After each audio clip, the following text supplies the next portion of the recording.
हरे कृष्णा। तो सभी भक्तों को मेरा दंडवत प्रणाम है। आज हम एक ऐसे विषय पर चर्चा करेंगे कि जो बहुत ही महत्वपूर्ण है। तो विषय यह है कि इस कलयुग में भगवान को प्राप्त करने का मार्ग क्या है। तो जैसे आपको पता ही होगा कि 4 युग होते हैं। एक है सत्य युग, दूसरा है द्वापर युग, त्रेता युग, फिर द्वापर युग, फिर कलयुग। ये 4 युग ये साइकिल में चलते रहते हैं। सत्य युग, त्रेता युग, द्वापर युग, कलयुग। और सत्य युग में अगर भगवान को प्राप्त करना है, भगवत प्राप्ति का मार्ग क्या है? तपस्या करना। त्रेता युग में भगवान को प्राप्त करने का मार्ग है यज्ञ करना। द्वापर युग में भगवत प्राप्ति का मार्ग है अर्चा विग्रहों की पूजा करना। और कलयुग में क्या है फिर? तो शास्त्रों में श्लोक आता है, हरे नाम इव केवलम कलौ नास्ते नास्ते नास्ते गतिरन्यथा। कलयुग में अगर भगवत प्राप्ति का अगर कोई मार्ग है तो वो है हरे नाम इव केवलम। वही है सिर्फ भगवान के पवित्र नामों का उच्चारण करना। यही कलयुग में भगवान को प्राप्त करने का मार्ग है। जैसे हरे कृष्ण महामंत्र है, हरे कृष्ण कृष्ण कृष्ण हरे हरे, हरे राम राम राम हरे हरे। अगर इस महामंत्र अगर हम सदैव जप करते हैं तो निश्चित रूप से हम भगवान की प्रेममयी भक्ति प्राप्त कर सकते हैं। हम भगवान को प्राप्त कर सकते हैं केवल अगर हम महामंत्र का कीर्तन जप करते हैं। लेकिन ये जो जप है ये अपराध रहित होना चाहिए। और पद्म पुराण में नाम अपराध की व्याख्या की गई है। वहां पर 10 नाम अपराध बताए गए हैं। तो पहला नाम अपराध है सताम निंदा। मतलब भगवान की जो भक्त है उनकी निंदा अगर कोई करता है उसको वैष्णव अपराध कहा जाता है। सताम निंदा। और वैष्णव अपराध इसको मैड एलिफेंट ऑफेंस कहा जाता है। अगर एक उन्मत्त हाथी है और अगर एक अच्छी बगीचा है तो उन्मत्त हाथी उस बगीचे में जाके उस सौंदर्य का अनुभव नहीं करेगा। तो वो क्या करेगा? उस बगीचे को तहस नहस कर देगा। इसी तरह से वैष्णव अपराध जो है वो भक्ति लता यानी आपके भक्ति को यानी हमारे भक्ति को तहस नहस कर देता है। तो इसलिए उसको उन्मत्त हाथी अपराध भी कहा जाता है। तो जनरली व्यक्ति साधु निंदा क्यों करता है? इसका एक ही कारण है, कुसंग, असत संग। देखिए, एक है सत्संग और दूसरा है असत संग। सत्संग मीन्स संतों का भक्तों का संग करना। असत संग मीन्स जो भक्त नहीं है उनका संग करना। तो अगर हम अभक्तों का संग करते हैं तो निश्चित रूप से कारण गुण संग। तो उस संग की वजह से हम भगवान के भक्तों की निंदा करते हैं। तो जब महाप्रभु इनको पूछा गया कि कृष्ण भावना भावित व्यक्ति का कार्य क्या है, तो महाप्रभु कहे असत संग त्याग ये वैष्णव आचार, स्त्री संगी एक असाधु कृष्ण भक्तार। वहां पर महाप्रभु कह रहे हैं कि जो व्यक्ति कृष्ण भावना भावित है और जो व्यक्ति कृष्ण भावना भावित होना चाहता है और उस प्रोसेस में है, अगर कोई व्यक्ति भक्ति के प्रोसेस में है तो उसे क्या करना है? तो असत संग का त्याग करना है, कुसंग का त्याग करना है। तो ये जो कुसंग है, असत संग है, यहां पर बताया गया है स्त्री संगी। यानी जो व्यक्ति बहुत स्त्री में आसक्त है या कोई स्त्री बहुत पुरुषों में आसक्त है तो ये आसक्ति जो है ये भक्ति के लिए अनुकूल नहीं है। अनुकूलस्य संकल्प प्रतिकूलस्य वर्जनम। जो भक्ति के लिए अनुकूल है वो हमें लेना है, जो भक्ति के लिए प्रतिकूल है वो उसका हमें त्याग करना है। तो अगर कोई व्यक्ति स्त्री में बहुत आसक्त है या कोई स्त्री पुरुष में बहुत आसक्त है तो ये आसक्ति ही असत संग ही है, कुसंग ही है।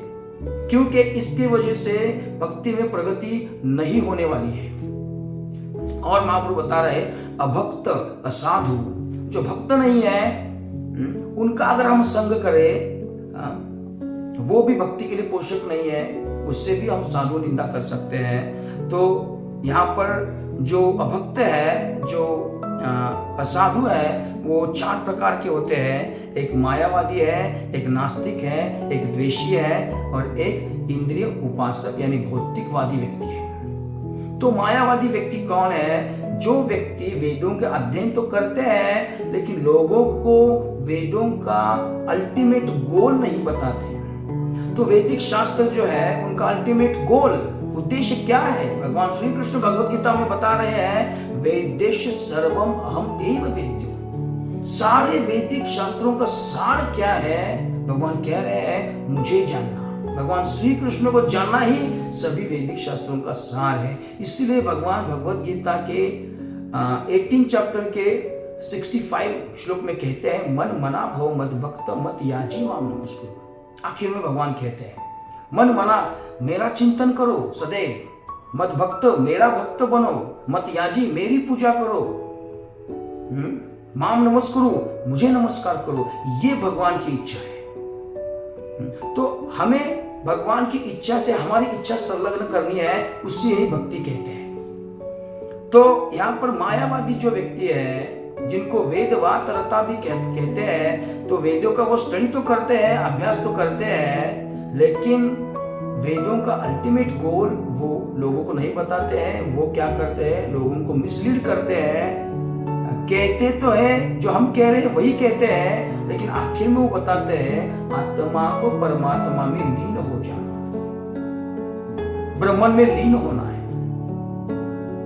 तो ये मिसलीडिंग फिलॉसफी है, लोगों को ये गलत फिलॉसफी बता रहे हैं। तो ये जो मायावादी है, दे आर ग्रेटेस्ट ऑफेंडर। भगवान के प्रति ये बहुत बड़ा अपराध है, क्योंकि भगवान नहीं चाहते कि वो जो व्यक्ति है जो ब्रह्म में लीन होना चाहता है और जो बता रहे हैं कि भगवान की भक्ति ना करे बल्कि भगवान में ही लीन हो जाओ, और जो व्यक्ति बताते हैं भगवान की भक्ति नहीं करना है, हमें ही भगवान बनना है, आप भी नारायण हो, वो भी नारायण है, मैं भी नारायण हूं, तुम भी नारायण हो, तो भक्ति किसकी करनी है? तो सभी भगवान है, तुम भी भगवान हो, मैं भी हूं, सभी भगवान है, तो हमें भगवान बनना है। क्योंकि हम अभी बद्धावस्था में है तो हमें मालूम नहीं है, लेकिन अगर हम ज्ञान अर्जित करें तो हम भगवान बन सकते हैं। तो ये जो फिलॉसफी है, इसको मायावादी फिलॉसफी कहते हैं। तो they are the greatest offender. तो वो बहुत अपराध युक्त है। तो अगर ऐसे कोई व्यक्ति है तो उनका हमें संग नहीं करना चाहिए, वो अभक्त में ही आते हैं। तो उसका हम ज्यादा उल्लेख यहां पर नहीं कर रहे हैं, उतना समय ही नहीं है। तो एक है मायावादी, दूसरे है नास्तिक व्यक्ति। नास्तिक मीन्स जिनकी भगवान के ऊपर श्रद्धा ही नहीं है, वो नास्तिक है। तो आजकल का जो मॉडर्न एजुकेशन है वो क्या कर रहा है? It making people more and more lusty, more and more greedy, making a misdirected civilization, making godless civilization. तो जो नास्तिक व्यक्ति है उनका भी हमें संग नहीं करना है। और इंद्रिय उपासक, जिनको भौतिकवादी भी कहा जाता है। इंद्रिय उपासक मीन्स जो व्यक्ति एने प्रकार ने उनको सिर्फ इंद्रिय तृप्ति करनी है। तो वो कौन है? वो इंद्रियों के दास है, गोदास है। एक होते गोस्वामी और एक होते गोदास। गोस्वामी मीन्स इंद्रियों के स्वामी, गोदास मीन्स इंद्रियों के दास। तो 24/7 इन इंद्रियों के वो दास होते हैं, इन इंद्रियों को सेटिस्फाई करने में वो लगे रहते हैं। तो इनको भौतिकवादी कहते हैं। तो जो देवी देवताओं के उपासक हैं, जो नाना प्रकार के देवी देवता है, उनके जो उपासक है वो क्यों उनकी उपासना कर रहे हैं? कामस्ते स्थिर हत ज्ञाना प्रपद्यन्ते अन्न देवता। वो देवताओं की उपासना क्यों कर रहे हैं? क्योंकि उनकी बहुत सारी अनंत भौतिक इच्छाएं हैं, इसकी वजह से वो देवताओं की उपासना कर रहे हैं। यानी अल्टीमेटली वो कौन है? भौतिकवादी ही है, क्योंकि वो सुख के पीछे लगे हैं, इन इंद्रियों के सुख के पीछे वो लगे हैं, ना कि भगवान को सुख देने में। तो उनका भी हमें क्या करना है, संग नहीं करना है। और एक है द्वेषी, जो भगवान और भगवान के भक्तों का द्वेष करता है। ऐसे व्यक्तियों के हमें संग नहीं करना है।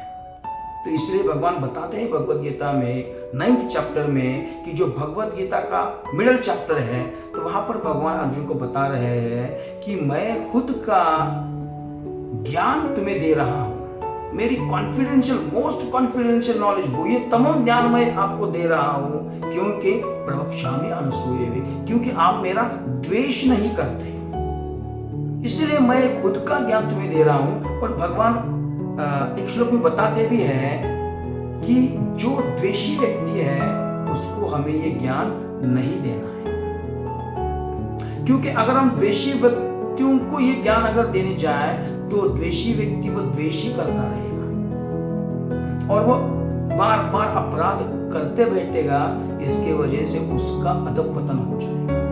और हम अगर ये ज्ञान द्वेषी व्यक्तियों को बताने भी जाए, अगर वो निंदा कर रहा है और अगर हम सुन रहे हैं तो वो भी अपराधी है। इसीलिए जो भक्त होते हैं वो क्या करते हैं, भगवान से प्रेम करते हैं, भक्तों से मित्रता करते हैं, जो इनोसेंट है उन पर कृपा करते हैं और जो द्वेषी है उनकी उपेक्षा करते हैं, दे निग्लेक्ट देम। तो इसीलिए हमें द्वेषी व्यक्ति जो व्यक्ति है उनका भी संग नहीं करना है। और इसलिए ये बताया गया है कि विष्णु रहस्य में आता है, अलिंगन वरम मन्ये व्याल व्याघ्र जल जलौकसाम न संगः शल्य युक्तानाम नाना दैवक सेविना।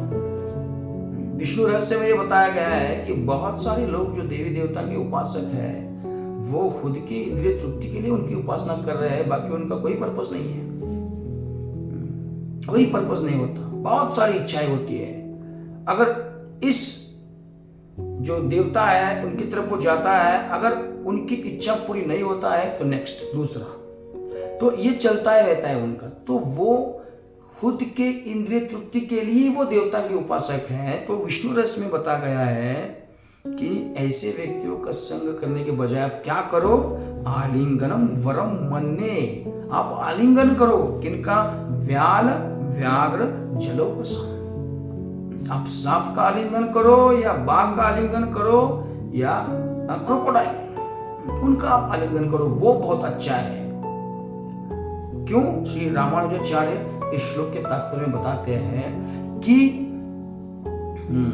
अगर हम सर्प को आलिंगन करें या व्याघ्र को यानी बाघ को आलिंगन करें या क्रोकोडाइल को आलिंगन करें तो हमारी मृत्यु हो जाएगी, और जितनी भी हमने भक्ति की है वो टिकी रहेगी। अगले जन्म में हम भक्ति वहीं से स्टार्ट करेंगे। लेकिन अगर हम अभक्तों का संग करें तो हमारी भक्ति में कुछ भी प्रगति नहीं होने वाली है। इट इज बेटर कि आप अग्नि में प्रवेश करो। इसीलिए भगवत गीता में भगवान बताते हैं, नेहा विक्रमणाशोस्ति प्रत्यवायो न विद्यते स्वल्पम अपि अस्य धर्मस्य त्रायतो महतो भयात्। तो अगर कोई व्यक्ति जरा सी भी भक्ति में प्रगति कर लेता है, प्रत्यवायो न विद्यते, वो नष्ट नहीं होती। देखिए भक्ति सबको नष्ट कर देती है, जो पाप कर्म है, जो भी कुछ अनर्थ है, उन सबको वो नष्ट कर देती है, लेकिन भक्ति को कोई नष्ट नहीं कर सकता। इसीलिए अगर कोई व्यक्ति जरा से भी भक्ति कर लेता है तो होता यह है, स्वल्पम अपि अस्य धर्मस्य, अगर थोड़ी सी भी भक्ति कर लेता है तो क्या होता है, त्रायतो महतो भय, महान भय से उसका रक्षण होता है। और आचार्य गण बताते हैं कि वो महान भय क्या है, नीच पशु योनि में पतन होना, ये महान भय है। तो उसकी रक्षा होती है। इसलिए भगवान भी कहते हैं ऐसे व्यक्ति का जन्म एक तो धनिक परिवार में होगा या एक तो भक्तों के कुटुंब में होगा, कि उसके वजह से वो भक्त अपनी भक्ति कंटिन्यू कर सकता है। तो ये है वैष्णव सताम निंदा। और इसीलिए स्कंद पुराण में एक श्लोक आता है, हंति नंदंती वै द्वेष्टि वैष्णवानाम नाभि नंदंती कृद्धते याति नो हर्षम दर्शने पतितानि शत। Shut means 6। इन 6 तरीके से एक व्यक्ति वैष्णव के प्रति अपराध कर सकता है। वो है हंति, मतलब वैष्णवों की हत्या करना। दूसरा है नंदंती, मतलब वैष्णवों की निंदा करना। तीसरा है द्वेष्टि, मतलब वैष्णवों का द्वेष करना। और चौथा है वैष्णवानाम नाभिनंदंती, मतलब जब हम वैष्णवों को देखते हैं तो हम उनको साष्टांग प्रणाम नहीं करते, ये भी एक अपराध है। और उसके बाद है क्रुद्धते, मतलब वैष्णवों के प्रति क्रुद्धते मतलब राग, क्रोध करना। और छठा है न हर्षण, वैष्णवों के देखकर अगर हमें आनंद नहीं होता है, हर्ष नहीं होता है, तो ये अपराध ही है। इसलिए हमने देखा कि वैष्णव अपराध बहुत ही डेंजरस है। और किस किस तरीके से हम वैष्णव अपराध करते हैं।